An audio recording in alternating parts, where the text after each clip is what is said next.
University को लेकर अब चौंकाने वाला खुलासा होगा, क्योंकि फरीदाबाद इस आतंकी मॉड्यूल के लगातार जो केंद्र में रहा है उसके पीछे मुख्य तौर पर वजह है अल फलाह यूनिवर्सिटी।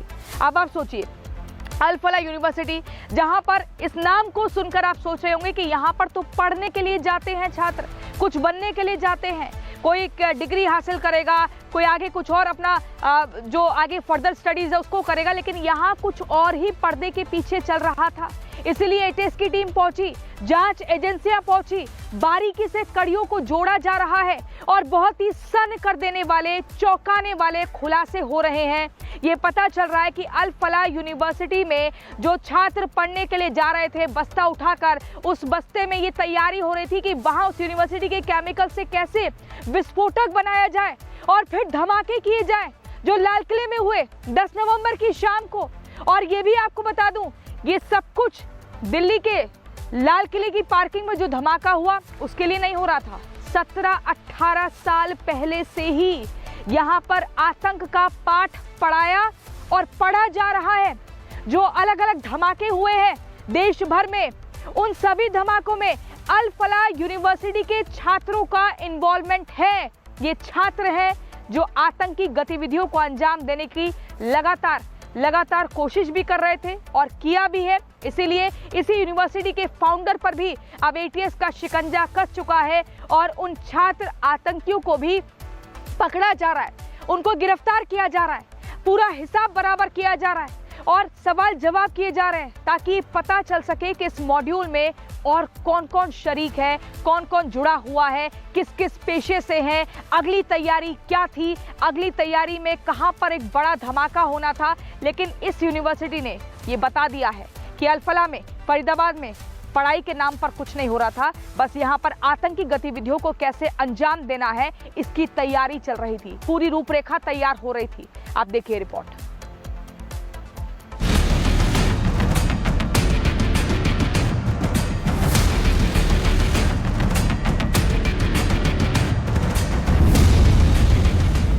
लाल किले के पास हुए धमाके के बाद चर्चा में आई फरीदाबाद की अल फलाह यूनिवर्सिटी का आतंकियों से पुराना नाता है। दिल्ली ब्लास्ट की जांच में यह खुलासा हुआ है। अल फलाह यूनिवर्सिटी आतंकियों का गढ़ साल 2007 में ही बन गई थी। ये कोई पहला मामला नहीं है कि अल फलाह में पढ़े छात्र आतंकी घटनाओं में शामिल हुए। आपको याद होगा, जुलाई 2008 में गुजरात के अहमदाबाद में एक के बाद एक कई धमाके हुए थे। अहमदाबाद सीरियल ब्लास्ट से पूरा देश हिल गया था। जांच में खुलासा हुआ है कि अहमदाबाद में सीरियल धमाके इंडियन मुजाहिदीन के आतंकी मिर्जा शादाब बेग ने किए थे। अहमदाबाद धमाकों से करीब 15 दिन पहले बेग वहां पहुंचा था और पूरे शहर की रेकी की थी। बेग ने 3 टीमें बनाकर लॉजिस्टिक, आईईडी फिटिंग और बैग बम तैयार करने का काम संभाला था। अब आप सोच रहे होंगे कि 17-18 साल पहले हुई आतंकी घटनाओं का अल फलाह यूनिवर्सिटी और दिल्ली धमाकों से क्या कनेक्शन है। चलिए आपको बताते हैं। दिल्ली धमाके की जांच में सबसे बड़ा खुलासा ये हुआ है कि मिर्जा शादाब बेग ने अल फलाह यूनिवर्सिटी में ही आतंक का पाठ पढ़ा था। मिर्जा शादाब बेग ने अल फलाह यूनिवर्सिटी से 2007 में बीटेक किया था और इंजीनियरिंग की पढ़ाई के दौरान ही बेग ने अहमदाबाद धमाके का प्लान बनाया था। बड़ी बात यह है कि आतंकी मिर्जा शादाब बेग कई साल से फरार है। एजेंसियां बेग की तलाश में जुटी हैं। सिर्फ अहमदाबाद सीरियल ब्लास्ट ही नहीं, अल फलाह के पूर्व छात्र आतंकी मिर्जा शादाब बेग ने 2008 में जयपुर में हुए धमाके में भी विस्फोटक सप्लाई किए थे। बेग ने ही रियाज और यासीन भटकल को डेटोनेटर और बेरिंग उपलब्ध कराए, जिनसे आईईडी तैयार किए गए थे। इंजीनियरिंग की पढ़ाई के कारण बेग बम बनाने की तकनीक में काफी माहिर माना जाता है। गोरखपुर में हुए ब्लास्ट में भी मिर्जा शादाब बेग शामिल था। इन धमाकों में 6 लोग घायल हुए थे। गोरखपुर पुलिस ने बेग की संपत्ति भी कुर्क कर ली थी। दिल्ली, जयपुर, अहमदाबाद और गोरखपुर के धमाकों में नाम आने के बाद बेग पर 1 लाख रुपए का इनाम घोषित किया गया था। अहमदाबाद ब्लास्ट के बाद से मिर्जा बेग आज तक फरार चल रहा है। सूत्रों के मुताबिक इन धमाकों को अंजाम देने के बाद वो अफगानिस्तान चला गया था और अब तक एजेंसियों के हाथ नहीं लग पाया है। अल फलाह को किस तरह से आतंकियों का अड्डा बनाया गया, एजेंसियां इसकी जांच गहराई से कर रही हैं।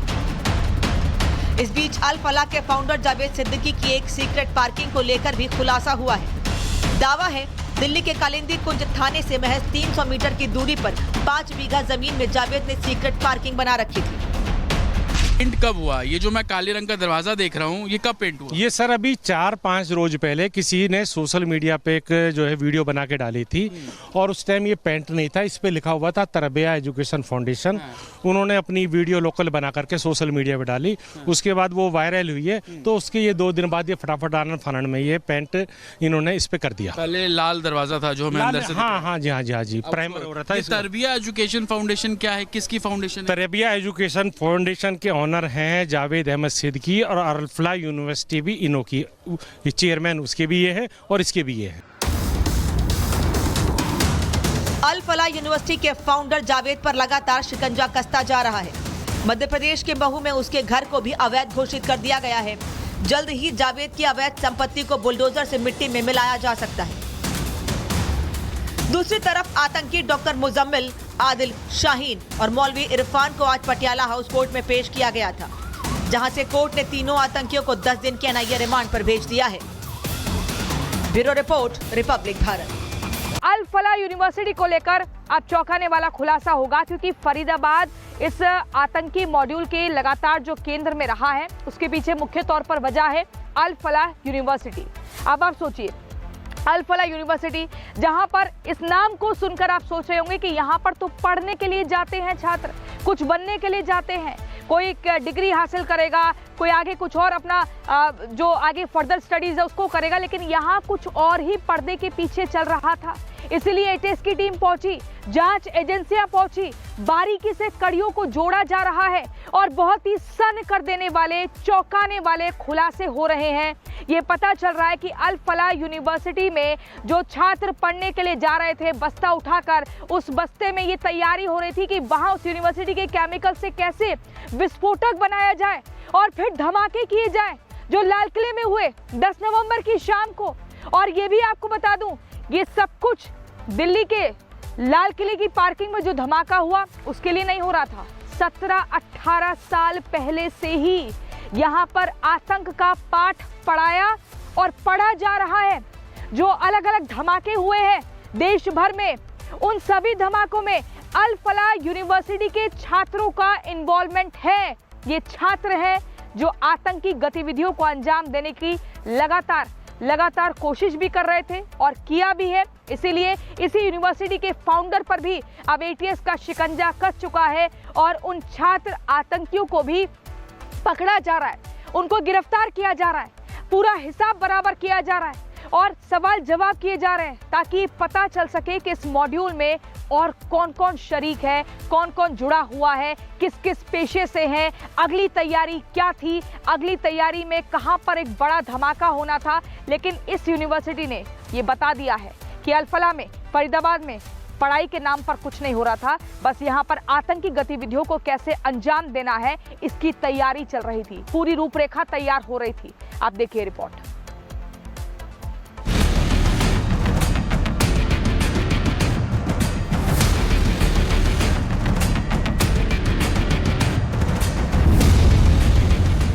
लाल किले के पास हुए धमाके के बाद चर्चा में आई फरीदाबाद की अल फलाह यूनिवर्सिटी का आतंकियों से पुराना नाता है।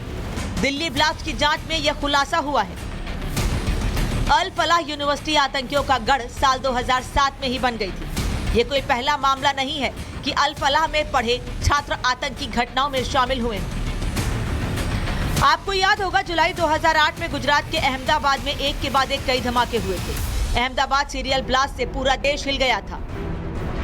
जांच में खुलासा हुआ है कि अहमदाबाद में सीरियल धमाके इंडियन मुजाहिदीन के आतंकी मिर्जा शादाब बेग ने किए थे। अहमदाबाद धमाकों से करीब 15 दिन पहले बेग वहां पहुंचा था और पूरे शहर की रेकी की थी। बेग ने 3 टीमें बनाकर लॉजिस्टिक, आईईडी फिटिंग और बैग बम तैयार करने का काम संभाला था। अब आप सोच रहे होंगे कि 17-18 साल पहले हुई आतंकी घटनाओं का अल फलाह यूनिवर्सिटी और दिल्ली धमाकों से क्या कनेक्शन है। चलिए आपको बताते हैं। दिल्ली धमाके की जांच में सबसे बड़ा खुलासा ये हुआ है कि मिर्जा शादाब बेग ने अल फलाह यूनिवर्सिटी में ही आतंक का पाठ पढ़ा था। मिर्जा शादाब बेग ने अल फलाह यूनिवर्सिटी से 2007 में बीटेक किया था और इंजीनियरिंग की पढ़ाई के दौरान ही बेग ने अहमदाबाद धमाके का प्लान बनाया था। बड़ी बात यह है कि आतंकी मिर्जा शादाब बेग कई साल से फरार है। एजेंसियां बेग की तलाश में जुटी हैं। सिर्फ अहमदाबाद सीरियल ब्लास्ट ही नहीं, अल फलाह के पूर्व छात्र आतंकी मिर्जा शादाब बेग ने 2008 में जयपुर में हुए धमाके में भी विस्फोटक सप्लाई किए थे। बेग ने ही रियाज और यासीन भटकल को डेटोनेटर और बेरिंग उपलब्ध कराए, जिनसे आईईडी तैयार किए गए थे। इंजीनियरिंग की पढ़ाई के कारण बेग बम बनाने की तकनीक में काफी माहिर माना जाता है। गोरखपुर में हुए ब्लास्ट में भी मिर्जा शादाब बेग शामिल था। इन धमाकों में 6 लोग घायल हुए थे। गोरखपुर पुलिस ने बेग की संपत्ति भी कुर्क कर ली थी। दिल्ली, जयपुर, अहमदाबाद और गोरखपुर के धमाकों में नाम आने के बाद बेग पर 1 लाख रुपए का इनाम घोषित किया गया था। अहमदाबाद ब्लास्ट के बाद से मिर्जा बेग आज तक फरार चल रहा है। सूत्रों के मुताबिक इन धमाकों को अंजाम देने के बाद वो अफगानिस्तान चला गया था और अब तक एजेंसियों के हाथ नहीं लग पाया है। अल फलाह को किस तरह से आतंकियों का अड्डा बनाया गया, एजेंसियां इसकी जांच गहराई से कर रही हैं। इस बीच अल फलाह के फाउंडर जावेद सिद्दीकी की एक सीक्रेट पार्किंग को लेकर भी खुलासा हुआ है। दावा है दिल्ली के कालिंदी कुंज थाने से महज 300 मीटर की दूरी पर 5 बीघा जमीन में जावेद ने सीक्रेट पार्किंग बना रखी थी। पेंट कब हुआ? ये जो मैं काले रंग का दरवाजा देख रहा हूँ, ये कब पेंट हुआ? ये सर अभी 4-5 रोज पहले किसी ने सोशल मीडिया पे एक जो है वीडियो बना के डाली थी और उस टाइम ये पेंट नहीं था, इस पे लिखा हुआ था तरबिया एजुकेशन फाउंडेशन। उन्होंने अपनी वीडियो लोकल बना करके सोशल मीडिया पे डाली। उसके बाद वो वायरल हुई है, तो उसके ये 2 दिन बाद ये फटाफट आनंद फानन में ये पेंट इन्होंने इस पे कर दिया। पहले लाल दरवाजा था जो हमें अंदर से हाँ, प्राइमर हो रहा था। तरबिया एजुकेशन फाउंडेशन क्या है, किसकी फाउंडेशन है? तरबिया एजुकेशन फाउंडेशन के ऑनर हैं जावेद अहमद सिद्दीकी और अल फलाह यूनिवर्सिटी भी इन्हों की चेयरमैन उसके भी ये है और इसके भी ये है। अल फलाह यूनिवर्सिटी के फाउंडर जावेद पर लगातार शिकंजा कसता जा रहा है। मध्य प्रदेश के महू में उसके घर को भी अवैध घोषित कर दिया गया है। जल्द ही जावेद की अवैध संपत्ति को बुलडोजर से मिट्टी में मिलाया जा सकता है। दूसरी तरफ आतंकी डॉक्टर मुजम्मिल, आदिल, शाहीन और मौलवी इरफान को आज पटियाला हाउस कोर्ट में पेश किया गया था, जहां से कोर्ट ने तीनों आतंकियों को 10 दिन के एनआईए रिमांड पर भेज दिया है। Bureau report, republic Bharat.